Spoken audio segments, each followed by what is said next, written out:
All right, well, good morning, everybody.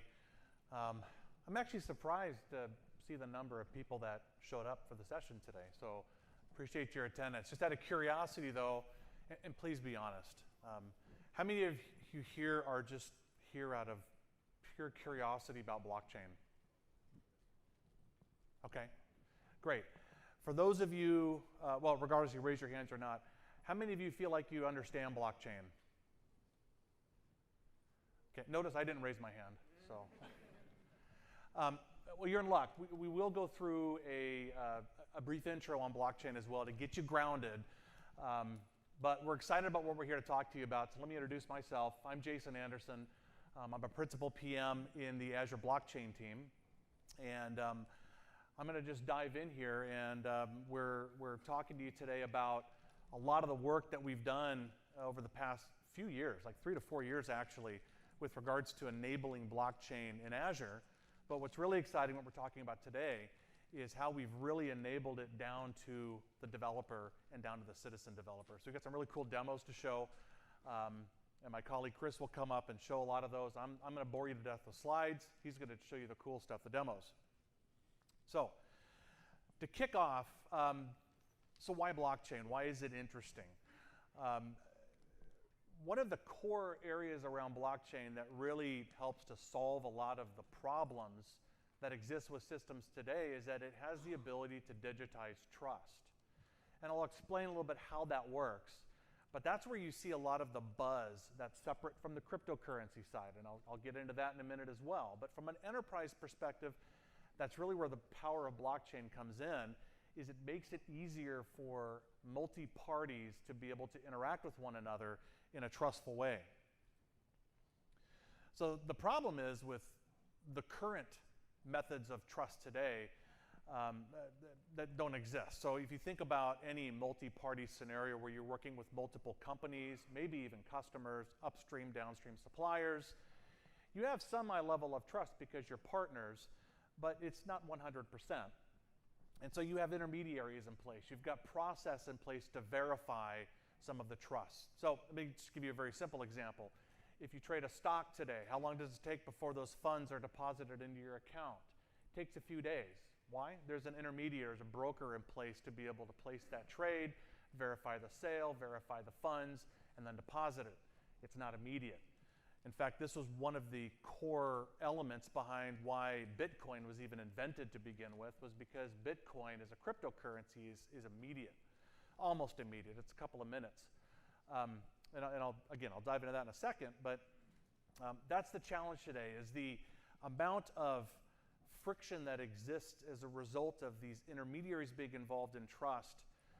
Not only is painful from a corporate standpoint, it's expensive because you have to have people that are doing that manual verification, tools and processes that aren't necessarily reliable, and even then it breaks down. As an example, in the last tax year alone in the US, there was over $21 billion in tax fraud, even though there's a lot of process in place with the IRS to try to catch that, right? So it's not foolproof. So blockchain helps to reduce that cost and reduce that intermediate and overhead. So let's jump in and talk about what blockchain is. So if anything, this is kind of the money slide for blockchain. So the first thing, what is a blockchain? If you think about a data store today, a database, it could be a SQL database, MySQL database, could be an Excel spreadsheet. The data sits in one location, okay? If you want to share that data with somebody, you're either giving them access to that database, sending them a copy of that spreadsheet, then it gets forked. You have issues with who's updating, who has rights to update it. There could be a lot of issues around how to maintain that source of truth. Blockchain is what's also called a distributed ledger. And what that means is that everybody has an identical copy of the ledger itself. Now, the reason it's called a ledger and not a database is because it acts as a true ledger does. So if you're an accountant or have any kind of accounting background, or even if not, I'm not, but if you look at the way a ledger works, you don't change transactions in a ledger. If there's a mistake, you create a corresponding correcting transaction. So there's a historical record of the transactions. Blockchain works in that same fashion. and everybody has a copy of that. So you can take a look back and attestably see what's happened in the ledger since the lifetime of that particular ledger. So that's the first important property to understand, is that it's a distributed ledger, everybody has a copy of it. Now the second point is, actually the third point that I want to get to, is that that ledger can only be updated through a process called network consensus. So what does that mean? What it means is every one of you that has a copy of the ledger has to have a process in place that verifies the transaction. So if Chris is going to send me a Bitcoin, not only does his ledger have to say I'm sending that transaction, but mine also has to verify that that transaction is correct, and as well as everybody else on the network, okay? So how is that done? How is network consensus done?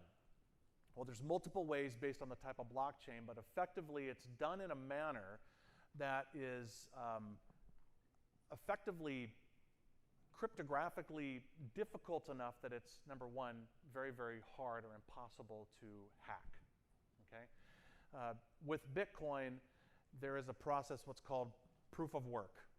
And the way it works is you create a transaction, you submit it on the network. Everybody on the network then tries to do what's called mining that node. They want to get that transaction. They want to be the first person to get that transaction. And the reason being is if you are the first person to get that transaction, then you get a piece of Bitcoin in reward. It's your computing power. So everybody's fighting to get that first transaction done. But once that first one's done, all the other nodes have to get it as well, or at least 51% of them do. And given that there are tens of thousands of nodes on the network, that ensures that the transactions are legitimate. The ability to create a fraudulent transaction of trying to do something like a double spend, you would have to take over 51% of the network, which would be computationally and impossible, as well as just financially impossible.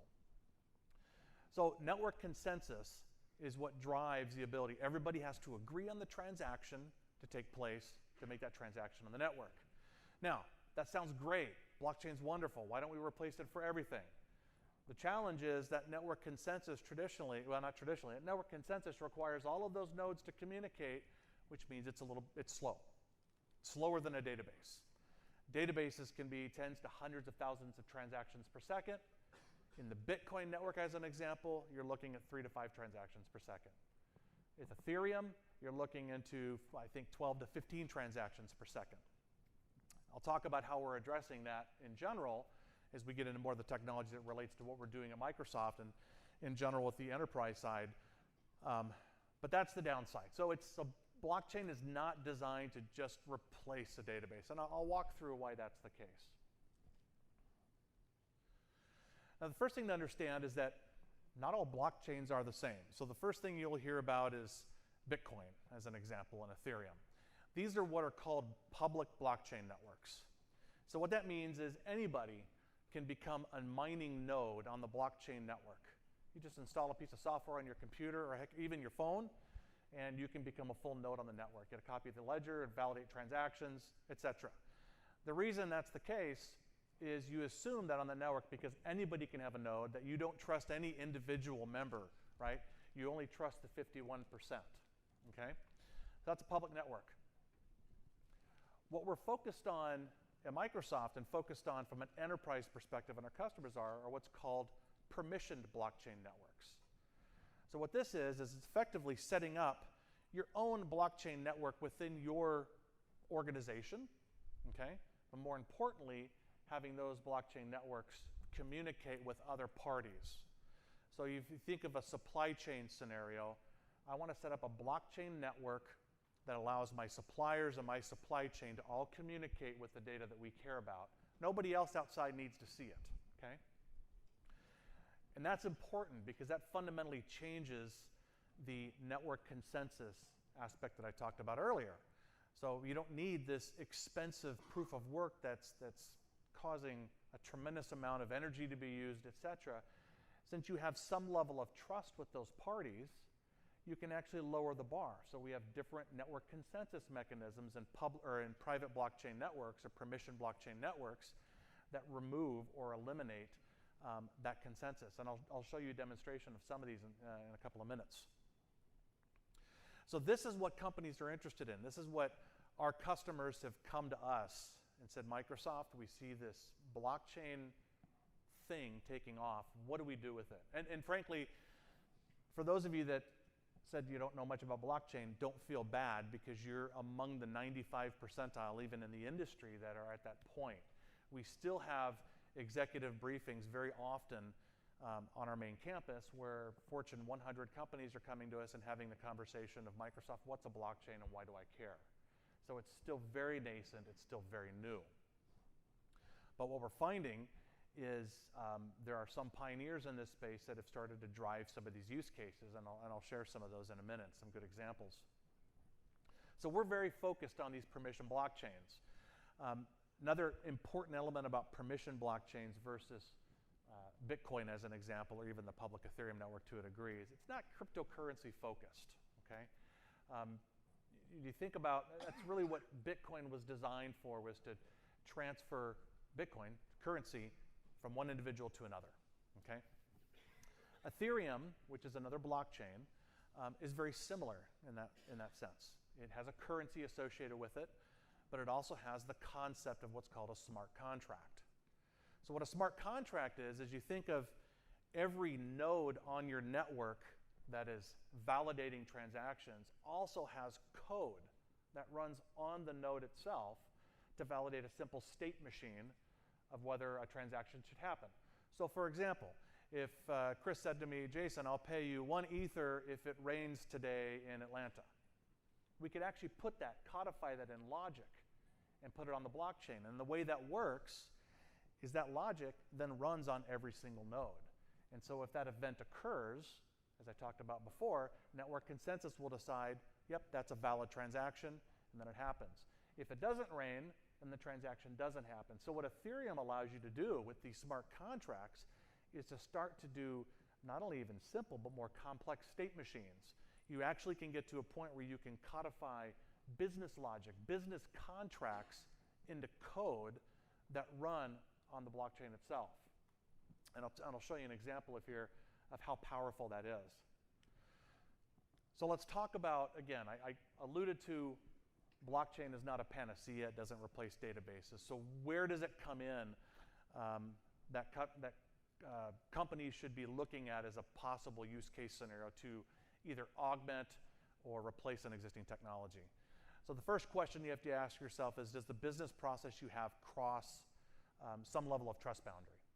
Okay? And it could even be inside of your organization. So you can think of very large Fortune 50, Fortune 100 companies that have multiple subsidiaries that kind of act like their own special flowers, and strange things could happen. They may actually, and we've seen this where they've implemented blockchains for process between those organizations.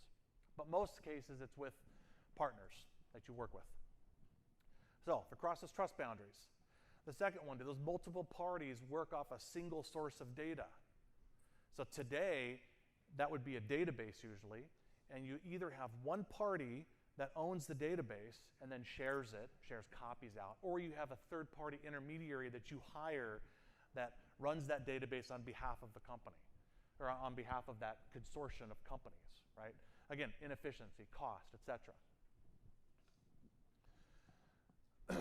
And that goes to the intermediary piece, that they control that single source of truth. So now you've, to some degree, given that control up, and it increases that inefficiency. And the other piece to think about is if you have low value but high man cost manual verification procedures to validate data. Again, you think of like getting a bank loan, how much effort is spent by an individual to go and actually do research on your credit history, et cetera. It's getting more automated, but the point being you have a lot of low value process in place. So if all 4 of these conditions come into place, then your solution may be a good candidate for a blockchain. But if it doesn't, then a database is probably better for you, and that's what you should stay with. So we don't expect blockchain to replace databases in the world. In fact, what we expect and what we're seeing are a whole new scenario, or a whole new set of scenarios that are being introduced in the world that just didn't exist because blockchain enables some of these use cases. The last thing that I want to talk about before I jump into some examples is the fact that this is not an industry-specific solution for blockchain. It started with fintech. So our fintech companies, JP Morgan Chase and others came and said, Microsoft Blockchain, what do we do? How do we stand it up in Azure? Our answer 4 years ago was, well, we don't know, let's go figure it out together. And we spent the past few years figuring that out and providing solutions in place. But they started because they saw an obvious threat. In fact, if any of you follow the blockchain market, Jamie Dimon at one point said that blockchain, I don't know, what did he say, it was a fad, or anyway, he downplayed it. And now recently, JP Morgan Chase has their own cryptocurrency now. And I'll talk about that in a couple of minutes. So folks are coming around. But it started with fintech, but we see it going across all industry sectors, healthcare, supply chain, et cetera.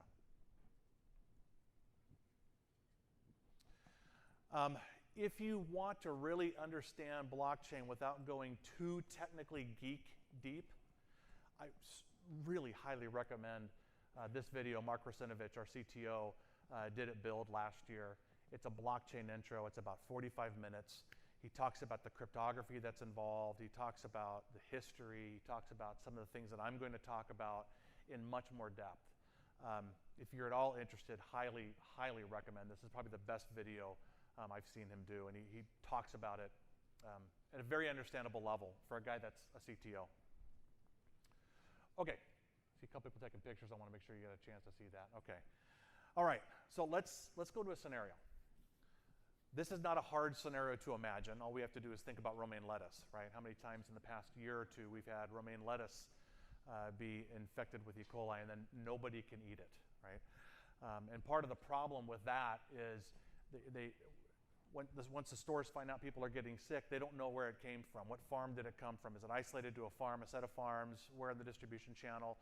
So they cut the entire market off for a period of time, which is devastating to the farmers and devastating to those of us that like to eat Caesar salad. But let's take a scenario focusing on dairy products. Let's take a look at milk, okay? So imagine you go to the store, you buy a gallon of milk, you go home, you drink it, tastes kind of funny, you didn't think about it, and you get very horribly sick, okay? Whose fault was it? Is it the store's fault? Is it the dairy farmer's fault? Probably not. Producer, the warehouse in between? You don't know, right? And neither do the stores and so on. This is why I think the number is there are over 58 million foodborne illnesses that happen yearly in the US that are related to just things that could have been caught through track and trace technology. So like I said, you don't have any idea who lies at fault here, and that's part of the challenge. Well, blockchain can help solve this, and we've actually had a scenario that we've worked with a company on to bring about that does this. I'm going to walk you through this. Chris is actually going to show you a demo of this later, but let me just walk you through the process. It's pretty straightforward. So in a supply chain scenario for dairy, it's pretty straightforward. You have your producer, you have your dairy farmer, food processor that then turns that into yogurt, cottage cheese, or just homogenizes it, makes it milk. Then you've got a transport that takes it to a central distribution warehouse, will then distribute it out to multiple grocery stores. And then you end up getting it at home eventually. So that's the flow. So let's take a look at what happens here when you introduce blockchain in the mix. So first of all, if you integrate a IoT-based scenario where every point of transport for this dairy product has IoT sensors that measure temperature and humidity, you can get data that shows that, okay, the milk's at least at a safe temperature and humidity level, okay? And this data is then encoded in smart contracts, as I talked about earlier. So everybody in the supply chain is a part of this blockchain itself. They all have the smart contract that effectively says if the milk is above 10 degrees Celsius and above 65 degrees or 65% humidity, then it's out of compliance, okay? So that's codified in the smart contract. So let's take a look at the scenario. So food processor starts, as you can see at the origin, they're at 8C Celsius, 60% humidity, everything's well. Carrier 1 picks it up, moves it forward. They're at 9C, that's great, and 64%, so they're fine. They get it to the warehouse. The warehouse keeps it cold and in the right conditions as well. Now Carrier 2 is going to pick it up and take it to Joe Grocer. Carrier 2 picks it up and something interesting happens. Joe Grocer's pretty far from where he's at. He's driving. He had to get fuel as he was leaving. And he realized about halfway through the trip, it looks like, that he left the fuel cap off of his gas tank and half of his diesel spilled out. He's not going to have enough fuel. He's barely going to have enough fuel to make it to the store. If he stops and gets gas, he's probably going to get in trouble with the boss. So he thinks, it's cold back there. I'm going to turn the chiller off just for a while. And I can save just enough and I can coast in on fumes and I won't get in trouble. He's not the wiser that there's an IoT device in there that's communicating that data with the blockchain. So what happens at this point when this event occurs? The smart contract fires and notices that it's out of compliance. Now, not only does everybody that's on the chain is alerted to this, and you can build automation. Chris will show some examples of this, but you'll build automation where that non-compliance can then proactively notify parties on the chain itself. So in this case, the retailer, let's say it's a Joe Grocer, it's a big grocery chain. At head office, they get an alert effectively that says, hey, this particular truck on this particular store, milk is possibly suspect, don't accept shipment. So not only does that avoid us inadvertently purchasing the milk and getting sick, but it also avoids the store having to deal with the inventory coming in to begin with. So significant savings in not only health, but also cost, efficiency, et cetera. So that's a scenario. So let's talk about what does it take to enable blockchain in your enterprise. We kind of break it down to 3 core scenarios. The first thing you have to do is you've got to build this blockchain network, okay? The second is once you've got the blockchain network built, then you've got to take your business logic and say, okay, how do I make these into these new smart contracts? I have to model that logic into smart contracts and make sure it works. Once I've done that, then I've got to either build new applications or I've got to extend or modify existing applications for existing process to then plug into the blockchain. And that all sounds challenging, and it has been until now. So as I said, building from scratch is hard. So specifically launching and managing the network, we found as our customers were coming to us and asking for us to be able to help them with this, we were giving them solution deployment templates in Azure. They were standing up IaaS VMs, and VMs are hard to manage, et cetera. So we went ahead and we just released a month ago Azure Blockchain Service. It's a fully managed PaaS service in Azure. So now companies don't have to worry about not only building the network, but managing it. Microsoft manages it for them. So effectively, what you'll have happen here is you can set up the network in minutes. All of the DevOps associated with managing VMs, et cetera, goes away. And then you get full insights into your node health, the network, and what's happening. And more importantly, you also have the ability to then build this consortium network. You can invite other Azure customers and eventually non-Azure customers to join your consortium, so I can see here all the different companies that are a part of my consortium, what their status is on the network. I have the ability to give them certain privileges, et cetera, so I can manage that workflow from a network management perspective. So now I want to shift gears a little bit. I talked about how the network, the blockchain network, can be a little bit slow. With private networks I talked about, or permission networks, it gets faster. So we worked with JP Morgan Chase, who has an Ethereum product called Quorum that we partnered with. And the Quorum network, running, which is an Ethereum-based protocol, can get up to, I think about 500-600 transactions per second, okay? So it's pretty fast. But when you take a look at scenarios where you're going to extend blockchain into possibly trading, think about financial trading, 5, 6, 7, 800, 1,000 transactions per second is not enough. You need tens of thousands of transactions per second, okay? So confidential computing, in a nutshell, what it is taking that network consensus that I talked about, and instead of having every node on the network do that network consensus and having to validate that transaction, we have custom hardware, or actually it's not custom, it's actually been shipping from Intel for a while. It's called Intel Secure Execution Environment. It's a trusted execution environment. Think of it as a secure enclave. It's a black box of silicon that sits inside of the processor for memory and code that allows for processing to happen that cannot be tampered with even by the owner of the VM or service that's running on top of it. So confidential computing allows to be able to offload some of that networking. So we enabled Quorum to work with confidential computing to get to a much higher transactions per second. So effectively, instead of every node validating, you could have just a few nodes that are validating, and it gets much quicker. So let's show you that really quick. Through the confidential consortium framework, let me switch over to my machine here. Oh, actually, before I switch over, my apologies. Let me just explain the scenario before I jump into the demo. I'm getting ahead of myself. I talked about JP Morgan Chase and Quorum. JP Morgan Chase recently announced what's called the JPM coin.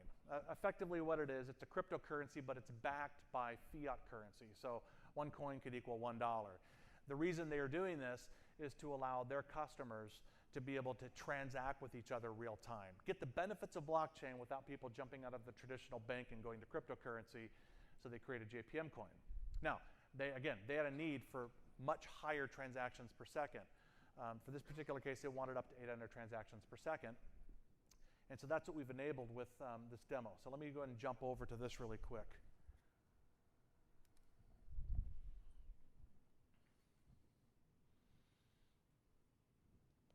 Okay, so what you're seeing here is I've got 4 iPhones and PowerApps here. This is a simple Power App we made, and they're all going to be exchanging JPM coin with one another. So I'm going to go to a VM really quick. I'm going to run a script. And I know you can't count this as it's going, but this is doing up to 800 transactions per second. So if I go back to JPM coin here and start the refresh, start actually pulling the data from that VM, you can see all these numbers are changing, right? So this was a pretty big, I know it's not a really exciting demo, but it was a pretty big breakthrough to be able to take a traditional Ethereum protocol, use this Intel SGX hardware with the confidential consortium framework to be able to accelerate transactions per second from a few hundred up to 800. But that's not even enough. This will be helpful in a lot of scenarios, but we thought the purpose of the confidential framework is that you can actually use it even without the blockchain technology itself. You can actually use it to a degree as a blockchain. And so we did a proof of concept of that as well. So I'm going to run a really exciting script again here. But again, this is doing a bunch of batch transactions very quickly on pure CCF framework itself. And when it finishes here, I don't know if you can see this, but we got to 54,000 transactions per second on CCF. So the point of what I'm trying to show here is that while we've done a lot of work to enable blockchain in general in Azure, there's so much more that we need to do and that we're seeing to the future to be able to accelerate the ability to replace and augment a lot of existing scenarios in business today by using blockchain technology. And the goal is to make it dead easy. So I talked about infrastructure. What I'm going to do now is I'm going to go ahead and hand over to my colleague Chris. Chris is going to come up and show you some really cool demos on how we make this real for not only developers, but for all of you as well. So come on up.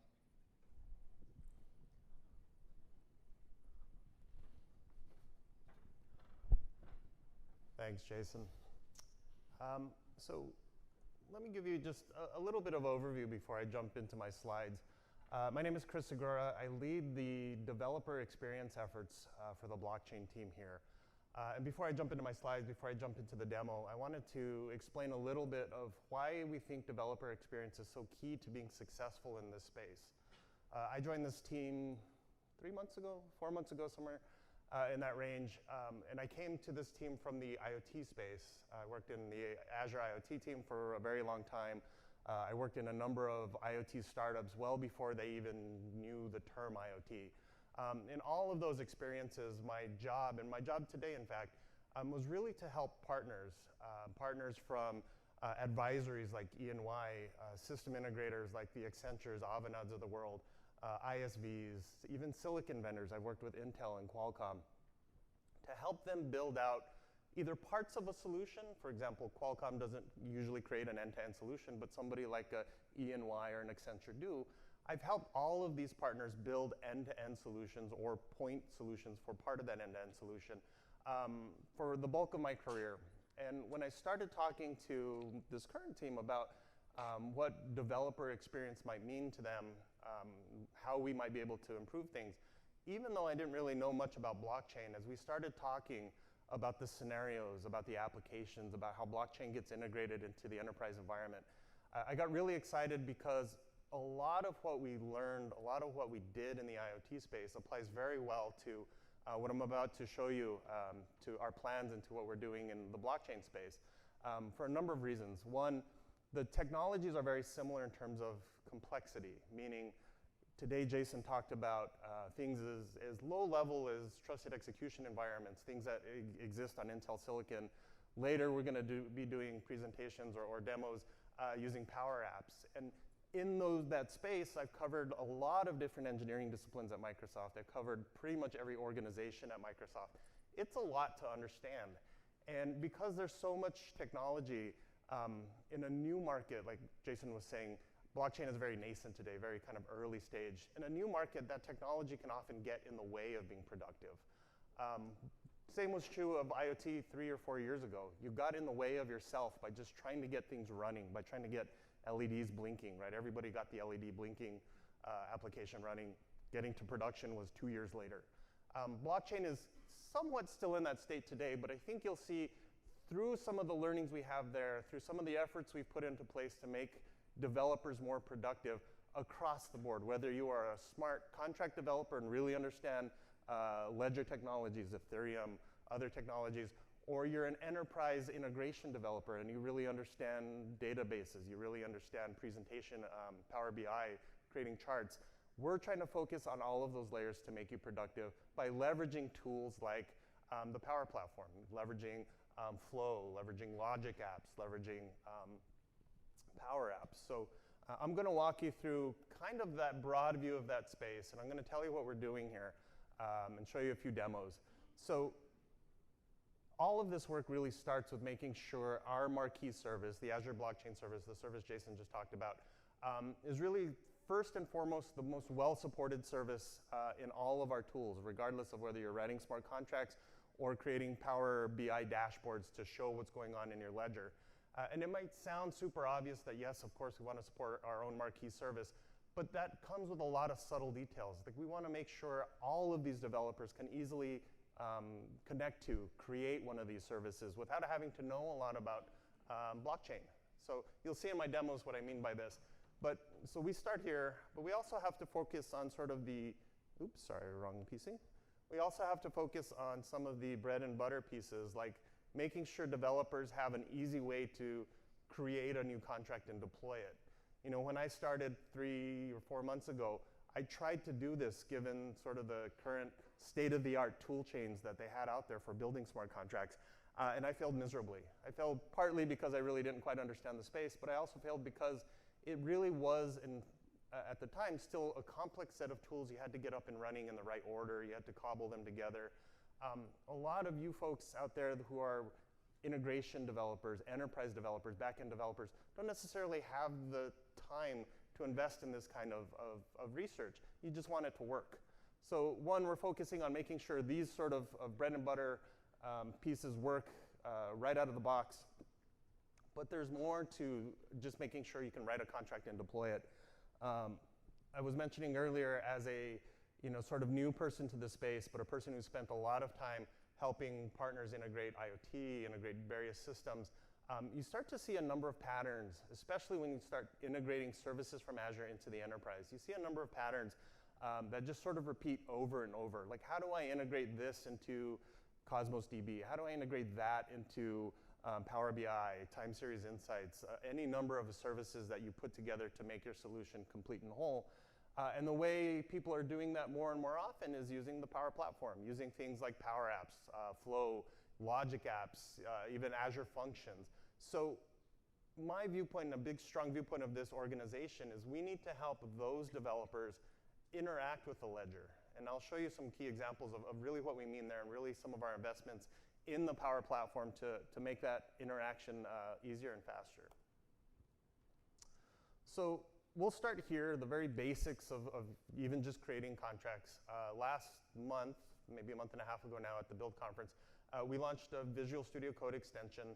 This is a thing developers who are well-versed in Ethereum, well-versed in Solidity, the smart contract language, can download and start building contracts immediately. And I'll show you a demo of this in just a second.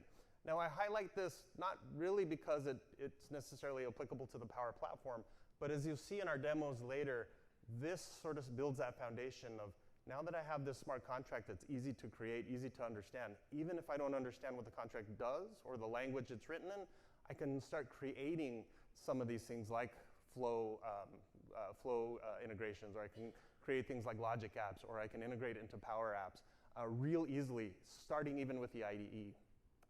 And again, I'll show you demos there in just a second.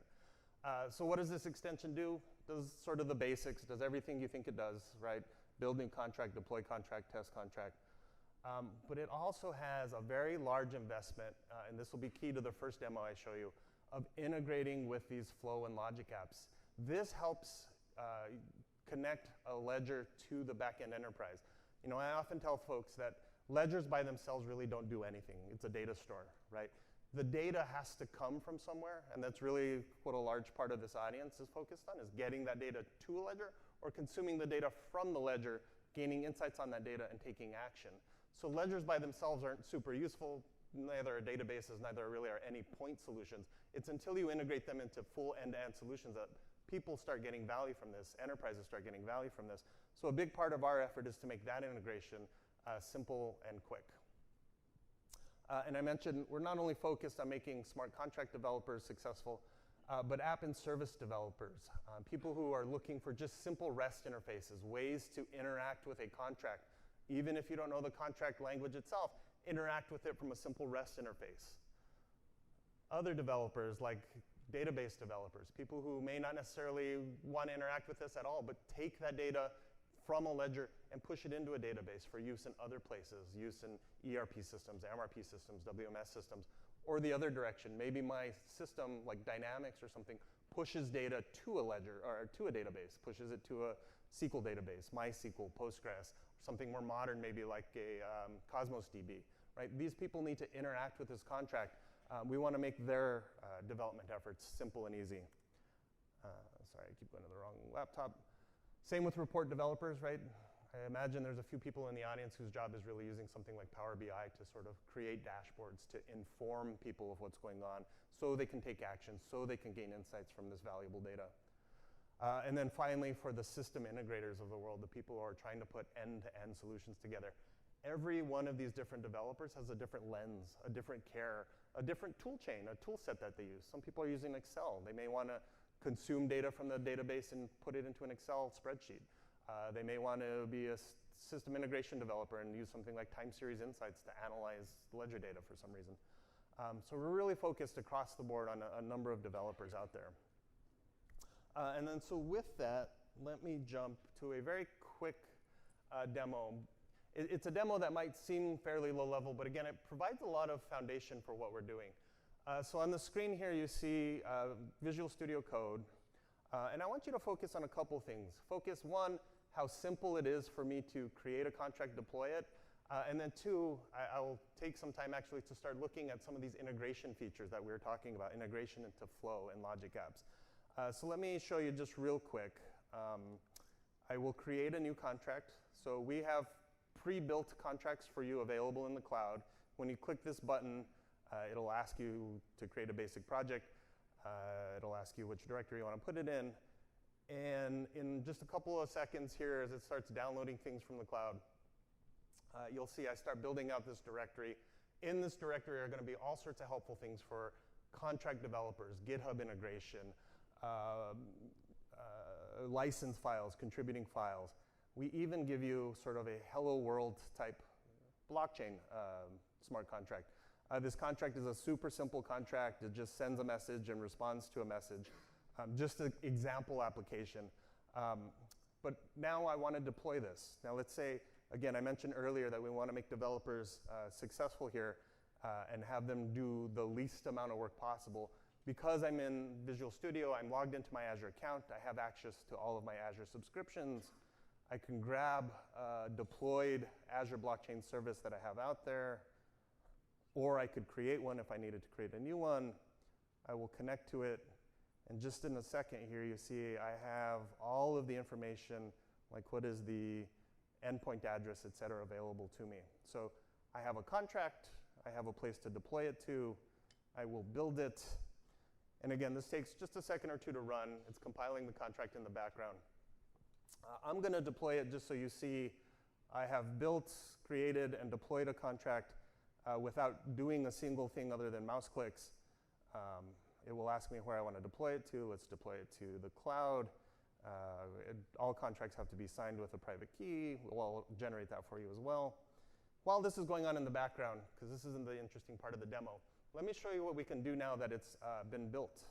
So if you saw on some of these earlier right clicks, there's a number of different menu items down here. Generate publishing workflows, generate micro services, generate event services. These are the pieces where we were talking in a few slides ago, integration with Flow, integration with PowerApps, integration with Logic Apps. This is where I can take that contract information that you see there. You see a couple of functions there called, I think, send request and send response. Because I have access to the compiled contract, I know what it does. Because I have access to your resource group, I know where you're deploying all of this to. I can now create microservices in Logic Apps, in Flow, that do a number of things. Do simple REST interfaces, create webhooks for these. I can create applications that scaffold out data streaming to Power BI. I can generate applications that create Logic App connections to Microsoft Event Grid, so you can create event-driven programming off of a smart contract. Let me pick one of these for illustration pieces. Let me create microservices. You see here I have 3 different scaffolds I can create. For now, let me click Logic App just to show you a little bit of detail. It wants an address. I can just put whatever I want in there. It'll ask me where I want to deploy it. Resource group. And in just a second here, you see I have generated something that says send request Logic App. There's a lot of JSON in here. I won't spend too much time in here. But remember, this is send request. And that is exactly the functions I have in my smart contract. So now that I have this contract deployed, now that I have the scaffolding for this Logic App, if I were to cut and paste all this JSON into my Logic App Designer or Flow, if I had created a Flow application, it creates this for you. It creates a webhook that says, hey, when an HTTP request is received, use this Logic App connector. We pre-populate all of the data that you see here. I've not done anything other than cut and paste it in. And you see I'm exercising one of those smart contract functions, right? So this is a great example of, I've not done a single thing with code, and I've already got code deployed into Azure Blockchain Service. I've not typed a line of code yet, and I have a Logic App or a Flow connector that now is exercising those services and giving me a way to connect to it and a way to receive that information back as sort of a response to my server. So I've gone a pretty far way without doing a single thing, which I think is pretty compelling. And now let me go back here and talk a little bit more about what you just saw on the screen. So you saw an example of using the IDE to create flows, to create Logic Apps. Because I had access to a whole bunch of data, that scaffolding I created is 80% directionally good for you, meaning I figured out where you need to deploy it. I've gotten the contract functions added. I can guess a whole lot of things that you need. Maybe you're not a Visual Studio person. Maybe you don't like Visual Studio. Maybe you've never used it. But you want to use Logic Apps to interact with your contracts. We've gone to the efforts of creating templates in the galleries so you can get 60% directionally accurate versions of these, right? You'll have templates that allow you to create a smart contract webhook, to execute a smart contract function. You'll have to finish that last sort of 40%-ish version. You'll have to cut and paste the contract capabilities inside of it. You'll have to point it to the right address. So we've given you both options. If you have VS Code or you have a contract you know that is good, deploy it, get 90% of the way there. If you don't have that data yet, you want to play around and you know a little bit about how to use Logic Apps and Flow and Azure Functions, we give you the templates to get you there. All of those templates leverage the Flow or Logic App connector that you saw on the screen earlier, the Ethereum Logic App connector. This has been available now in the marketplace for about 6 months. Last month, we made a couple of really key updates to it. One, we supported private transactions. So Jason mentioned Quorum earlier.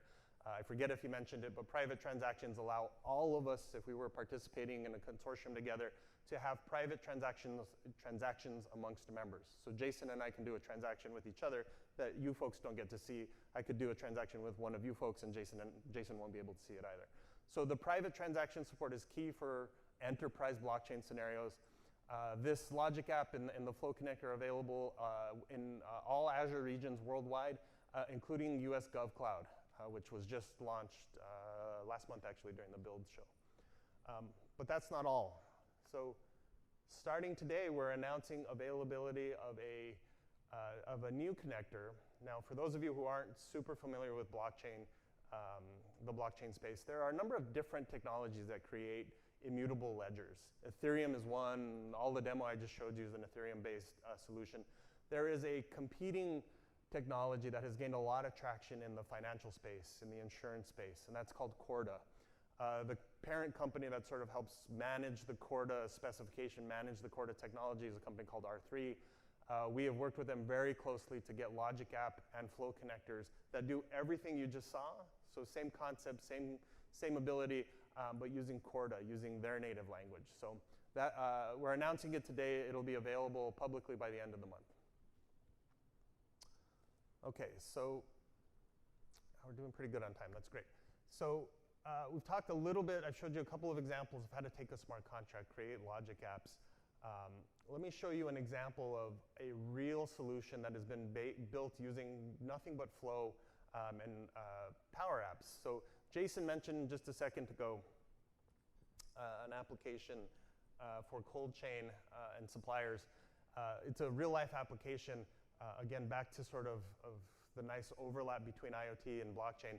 His example was a blockchain scenario for food safety.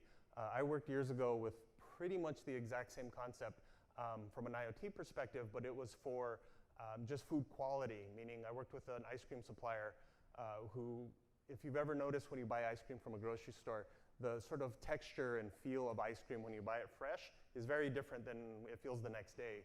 And that's because ice cream has a very narrow band that it likes to be kept in to keep that sort of texture. Your freezer is generally too cold and just kind of ruins that texture immediately. Long story short to say, they have the exact same flow as Jason just showed for food safety. They want to monitor the ice cream as it goes through the supply chain. It has a very narrow band that it needs to be maintained in.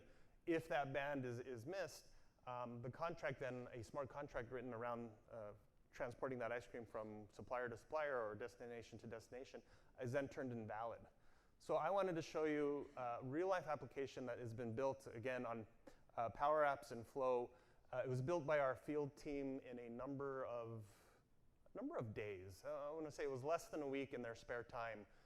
When you think about what you're about to see on the demo, if you had done this using traditional coding methods, writing C# code, writing Java code, this would hundreds of thousands of dollars of investment and months of integration work. These guys have data now flowing from IoT Central, which is a SaaS service from Microsoft for IoT, all the way through to Azure Blockchain Service being presented in PowerApps. They did it in a number of days. So it's quite amazing. And then so for that, let me go back to my laptop here. Let me bring up two things.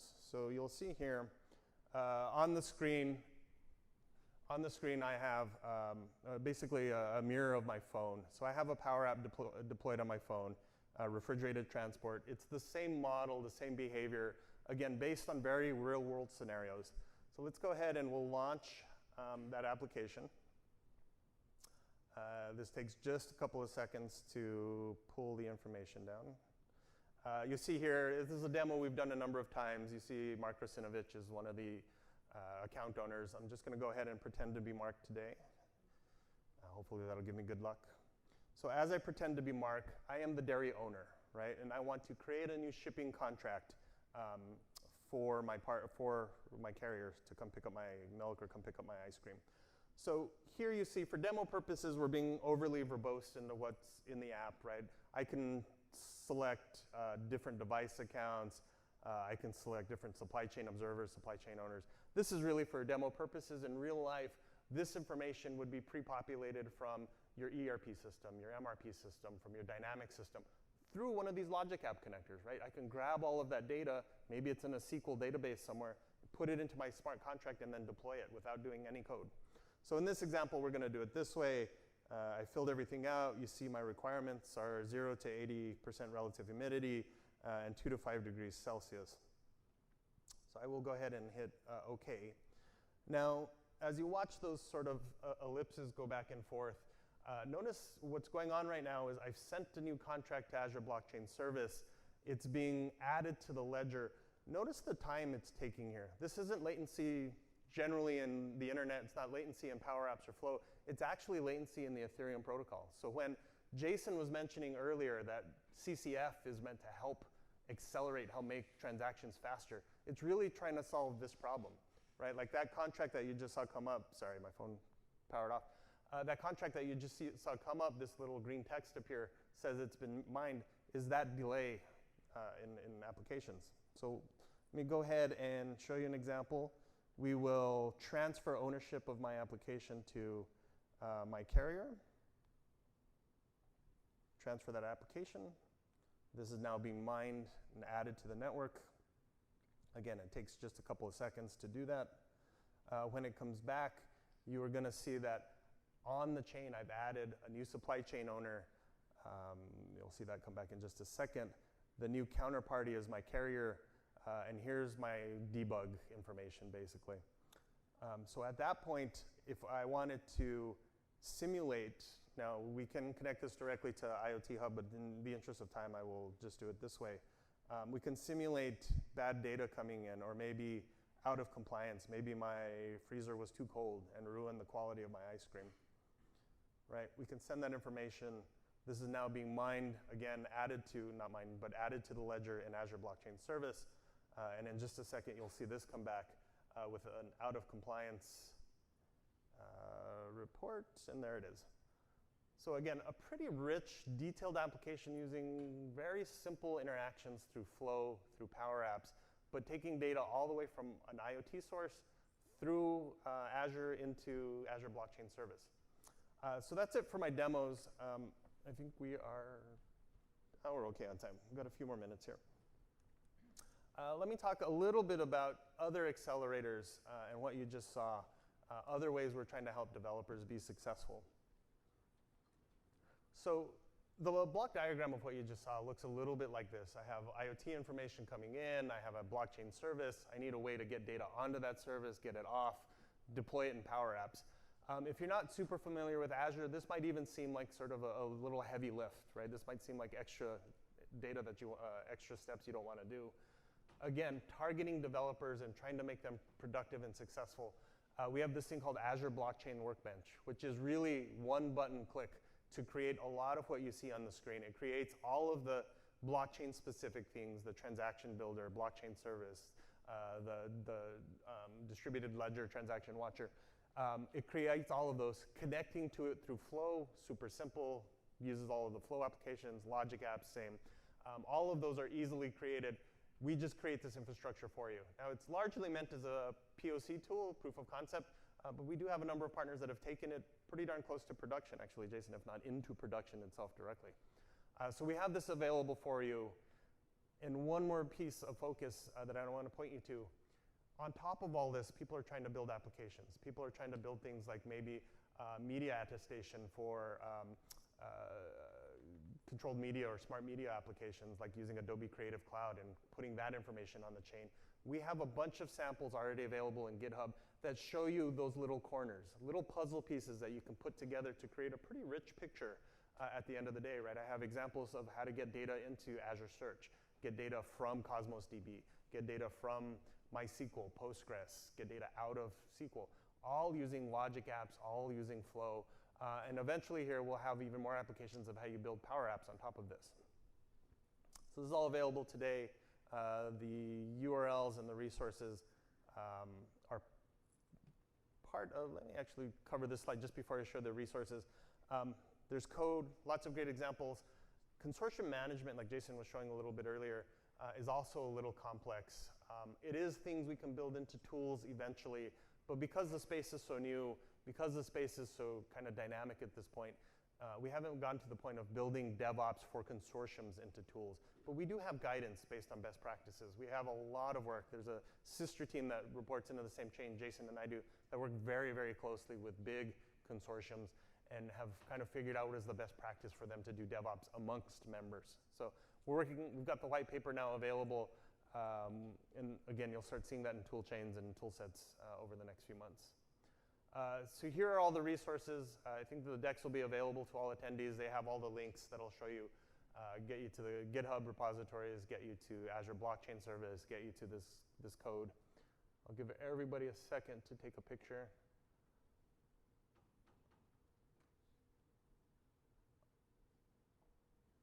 And then looks like most people got it. Alrighty.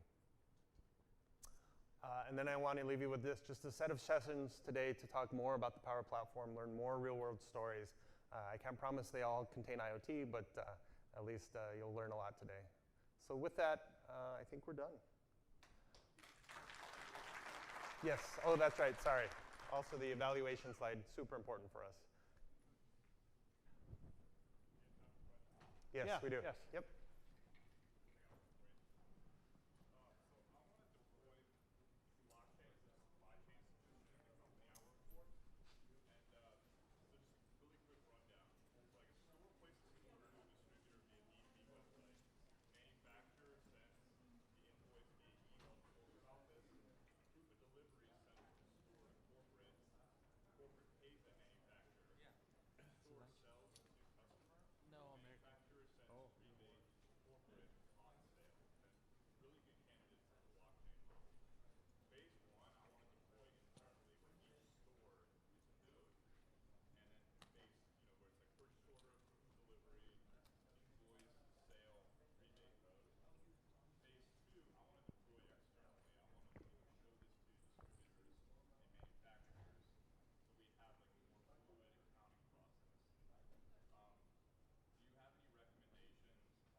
Yeah, likely this scenario that you're talking about does require a level of privacy in between participants, right?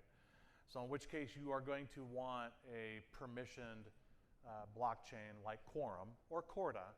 Both can provide that scenario for you rather than doing like Ethereum mainnet. So what Chris showed you is you can easily like start testing some basic elements of smart contracts, like even connecting, he didn't show demos of this, but you can either do it to a local environment called Ganache through Visual Studio Code. It'll set it all up for you and you can start some basic testing. Or you could use the Azure Blockchain Service, which we have available now. And it's in public preview, so the pricing is right now about 50% of what we expect it to be at GA. So for our basic tier, like right now, it'll be about $112 a month. Would be a good place to start your proof of concept prototyping that you could then bring to production later. Typically what we see, what you were just talking about too, is very common. A lot of companies will start with saying, I'm going to build this internally and create nodes internal that represent other entities to try to get the flow right. And then I use that to sell kind of my management on it because this can be a bit disruptive, but you can also use that to then sell to your partners as, hey, what do you think of this scenario? Once they get on board, then they can have their own nodes and you deploy as a pilot externally. So you're along the same path of what we've seen, but the goal of what we talked about today is really to try to make it as quick as possible for you to get that POC piece done, but then also accelerate it to pilot and production. So I think we've got what you need for it.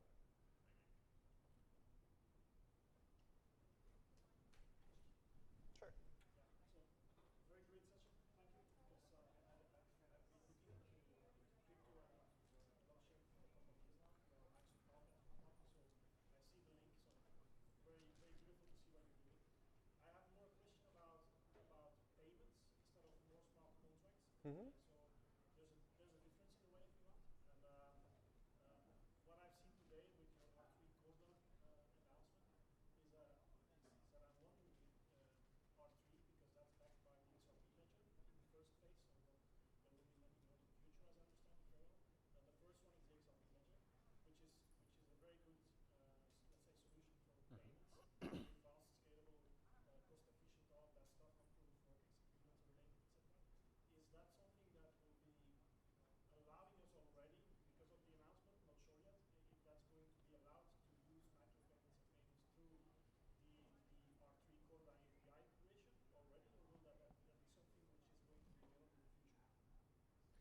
So a couple things. Number one, while Chris was showing you the Corda connectors, just to be rounded, we don't have Corda support in Azure Blockchain Service yet. We're working on it. It'll be coming in the next 6 months, so there's that. But the concept of what you're talking about is similar to what we call multi-chain or side chains, where you effectively have a permission network, permission blockchain that then can connect to an external blockchain that's a public blockchain for payment purposes. That's becoming more and more popular, and that's why you're seeing things like the XRP Ripple connection with Corda. That's why JP Morgan Chase is doing JPM coin for the same thing, even though they can keep it inside of Quorum. So that scenario is, I would say, with regards to the blockchain lifespan, relatively new, but it's progressing and getting there. So, but if you want to learn, I'd be happy to connect you if you're not already connected with both folks at R3 that do Corda, as well as the Quorum team. If you wanted to talk more about what the capabilities are there, I'd be happy to do that. Yeah, because what we did as a test, but it's a small test, we used the XRP pivot. I'm not sure if you know that. It's in Twitter and it's on social media. You can use an XRP pivot to send micropayments. So you can use Microsoft Flow to connect to Twitter. Uh-huh. And you can send a tweet, which is actually saying like, I want to reward you with an amount of XRP. Using the API, USD XRP translator, for example, to tell you like, I'm going to give you 2 XRP. And that's from a micropayments point of view. Within a power app, it's very useful to reward people by using crypto as a micropayment. But now you have to use the social media. It should be easier to integrate directly through R3 Corda, for example, to go to the XRP ledger directly from API point of view instead of going through social media. So that would be an interesting use case to use power apps, Flow, logic apps, whatever, and use the actual integration that would be available instead of using external services. That's important. Yeah, that's a pretty cool scenario. Okay. Well, perhaps could we connect after this? Yeah, I'd be happy to give you some information to get connected. Sorry. Just, I operate in a little bit different environment. We work in electrical generation and transmission, where really the connectivity to the Internet of Things are major. I'll be happy to connect. Just from a philosophical standpoint, how do you best I was really excited to see data R3 because disconnect I'm a big fan of data XRP. in areas where XRP is really to me what I blockchain. You have Bitcoin. Bitcoin is the first. That is a challenging question, because even in the example I showed, it's pretty unlikely you're going to take streaming data into your contract because of those same type of behaviors. It's just not going to be that, frankly, just hardware is not that reliable oftentimes, right, in that network. So oftentimes, at least in these applications, what people wind up doing is doing a moving average and putting that data into something like Cosmos. So data comes through IoT Hub and gets either stored temporarily or long-term for cold storage, and then they do an average over that, because ultimately, if like in this example again for the cold chain scenario, I might have a sensor that just goes haywire, and I really don't want my smart contracts to be a big giant mess because I had a bad sensor and everything happened. What I really want to do is make sure the behavior is the right behavior I draw for people. So there's a number of different ways people solve that. I think moving averages and sort of analysis over a period of time is fairly common. Some applications can't tolerate that kind of thing, and then you really have to solve that with just throwing money at a very high availability, high reliability solution. So it's a challenging problem, especially when you start throwing IoT and hardware in the mix.